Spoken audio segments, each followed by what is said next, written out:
तो दोस्तों super hero movies अब सिनेमैटिक यूनिवर्स से आगे निकलकर मल्टीवर्स की तरफ बढ़ रही है और जहां डीसी ने अपना मल्टीवर्स शुरू कर दिया है वहां मार्वल कैसे पीछे रह सकता है।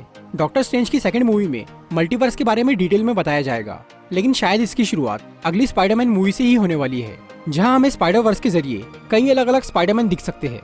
आज हम बात करेंगे एमसीयू की थर्ड स्पाइडरमैन मूवी की और जानेंगे स्पाइडर वर्स के बारे में। तो आइए देखते हैं।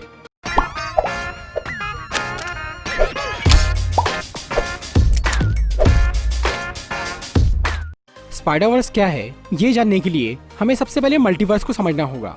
मल्टीवर्स का मतलब है कई सारे अलग अलग यूनिवर्स का एक ग्रुप, जहाँ कुछ यूनिवर्स हमारी यूनिवर्स के जैसे ही है और कुछ बिल्कुल अलग। कॉमिक्स की दुनिया में जब मल्टीवर्स की बात होती है तो यहाँ अक्सर अल्टरनेट यूनिवर्स दिखाया जाता है। अल्टरनेट यूनिवर्स हमारी यूनिवर्स से काफी सिमिलर होता है, जहाँ हमारी दुनिया के जैसे ही लोग होते हैं, बस थोड़े से डिफरेंट। एग्जाम्पल के लिए जैसे इस दुनिया में स्टीव रॉजर्स कैप्टन अमेरिका है और टोनी स्टार्क आयरन मैन है, तो अल्टरनेट यूनिवर्स में इससे उल्टा हो सकता है।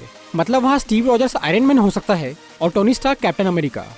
ये तो ही कॉमिक्स की बात, पर मार्वल सिनेमैटिक यूनिवर्स में भी मल्टीवर्स एग्जिस्ट करता है। ये बात हमें डॉक्टर स्ट्रेंज की पहली मूवी में ही पता चल गई थी और अब doctor strange in the multiverse of madness movie में इस बारे में डिटेल में बताया जाएगा। लेकिन अब लग रहा है कि मल्टीवर्स की शुरुआत डॉक्टर स्ट्रेंज 2 से पहले ही हो जाएगी।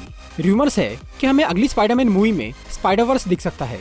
स्पाइडरवर्स मल्टीवर्स की ही एक स्टोरी है, जिसमें कई अलग अलग यूनिवर्स के स्पाइडरमैन एक साथ मिलकर एक बड़ी मुसीबत का सामना करते हैं। ऐसी ही स्टोरी हम 2018 की animated movie Spiderman into the Spider-Verse में देख चुके हैं, लेकिन इसे लाइव एक्शन मूवी में देखने का मजा बिल्कुल अलग होगा।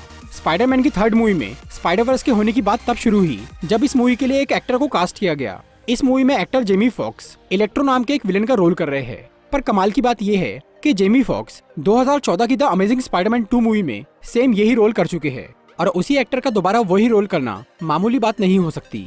जेमी फॉक्स को कास्ट करने का मतलब ये हो सकता है कि इस मूवी में जो इलेक्ट्रो दिखने वाला है वो वही इलेक्ट्रो हो सकता है जो कि हमें द अमेजिंग स्पाइडरमैन 2 में दिखा था।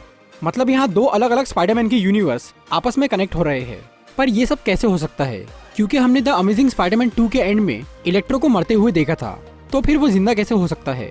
इस सवाल का जवाब ये है कि एनर्जी कभी भी खत्म नहीं होती, वो या तो ट्रांसफॉर्म हो जाती है या फिर ट्रांसफर हो जाती है, और इलेक्ट्रो बना है इलेक्ट्रिक एनर्जी से, वो मर नहीं सकता। मतलब उस मूवी के एंड में इलेक्ट्रो मरा नहीं था, वो कहीं और ट्रांसफर हो गया था। कॉमिक्स में इलेक्ट्रो के पास मल्टीवर्स में ट्रेवल करने की भी पावर्स थी। मतलब उस मूवी में इलेक्ट्रो मरने की बजाय एक दूसरे यूनिवर्स में टेलीपोर्ट हो गया था और शायद अब वो एमसीयू में पहुंच जाएगा। और जब उस यूनिवर्स का विलेन इस यूनिवर्स में आ सकता है तो वहाँ का स्पाइडरमैन भी यहाँ आ सकता है। अब सवाल आता है कि इलेक्ट्रो के पास तो मल्टीवर्स में ट्रेवल करने की पावर्स है, लेकिन स्पाइडरमैन ये काम कैसे कर सकता है? इसका जवाब है डॉक्टर स्ट्रेंज। इस मूवी में एक्टर बेनेडिक्ट कम्बरबैच यानी डॉक्टर स्ट्रेंज भी है, जो कि इस फिल्म में पीटर पार्कर के मेंटर बनने वाले हैं। अगर स्पाइडरमैन के ऊपर कोई बड़ी मुसीबत आती है तो डॉक्टर स्ट्रेंज अपनी पावर्स से मल्टीवर्स के दरवाजे खोल सकते हैं और दूसरे यूनिवर्स के स्पाइडरमैन को इस यूनिवर्स में ला सकते हैं, ताकि वो हमारे वाले पीटर की हेल्प कर सके। और बात सिर्फ यहीं खत्म नहीं होती। अगर एंड्रयू गारफील्ड का स्पाइडरमैन यहाँ आ सकता है तो फिर टोबी मैगवायर का स्पाइडरमैन भी यहाँ आ सकता है, क्योंकि मल्टीवर्स में सब कुछ पॉसिबल है। काफी टाइम से ये कहा जा रहा है कि इस मूवी में हमें सिनिस्टर 6 दिख सकता है। सिनिस्टर 6 स्पाइडरमैन के विलेंस का एक ग्रुप है, जिसमें के लगभग 4 मेंबर्स को अब तक हम देख चुके हैं। इलेक्ट्रो को मिलाकर 5 मेंबर हो गए।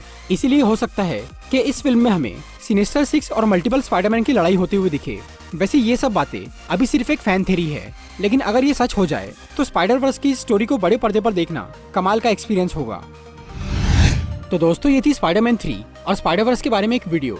अगर आपको ये वीडियो अच्छी लगी हो तो इसे लाइक और शेयर जरूर करिए, और ऐसी ही इंटरेस्टिंग वीडियोस देखने के लिए सब्सक्राइब कीजिए हमारा चैनल और इस बेल को दबाइए ताकि आपको हमारी वीडियोस सही टाइम पर मिल सके।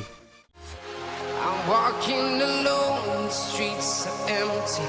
The only thing I can see is my own silhouette. I'm getting stronger, step by step. The clock is ticking, but there's no time for me.